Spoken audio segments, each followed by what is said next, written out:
कहीं आप बीमार तो नहीं हैं?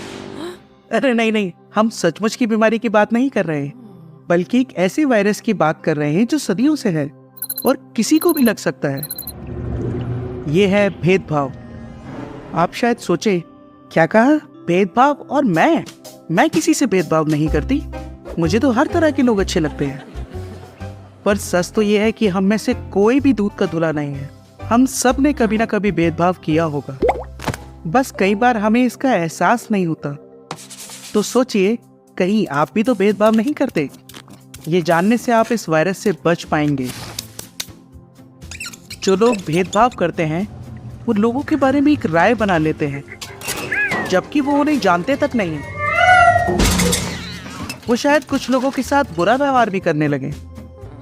वो उनकी उम्र, वो जिस जगह से है, उनकी शक्ल सूरत या उनकी दौलत, या फिर शायद किसी और वजह से उनसे भेदभाव करें। लेकिन किसी को जाने बगैर बस उसे देखकर उसके बारे में अच्छा या बुरा सोचना सही नहीं होगा।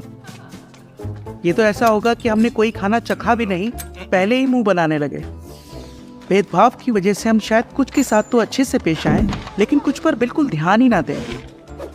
शायद हम सोचने लगे कि हम दूसरों से ज्यादा होशियार या स्मार्ट हैं। लेकिन सावधान रहिए, बाइबल में नीतिवचन 16 के 18 में लिखा है, विनाश से पहले घमंड और ठोकर खाने से पहले अहंकार होता है। अगर हम खुद को कुछ ज्यादा ही समझे तो हम सच्चे दोस्त नहीं बना पाएंगे, फिर हम खुश भी नहीं रहेंगे। तो अगर आपके दिल में भेदभाव पनपने लगा है तो आप क्या कर सकते हैं? सबसे पहले अपने आसपास के लोगों को और अच्छे से जानिए। उन्होंने जिंदगी में क्या क्या किया है, उनमें कौन से हुनर या खूबियां हैं। दूसरों की खूबियों पर ध्यान देने से आप अपने दिल से भेदभाव निकाल पाएंगे। फिर अपने दोस्तों के बारे में सोचिए, क्या वो आपके जैसे दिखते हैं, आपकी तरह सोचते हैं, आपके जैसे काम करते हैं? अगर हाँ, तो बाइबल की सलाह मानकर अपने दिल को बड़ा कीजिए। यानी उन लोगों से भी दोस्ती कीजिए जो आपसे बिल्कुल अलग हैं।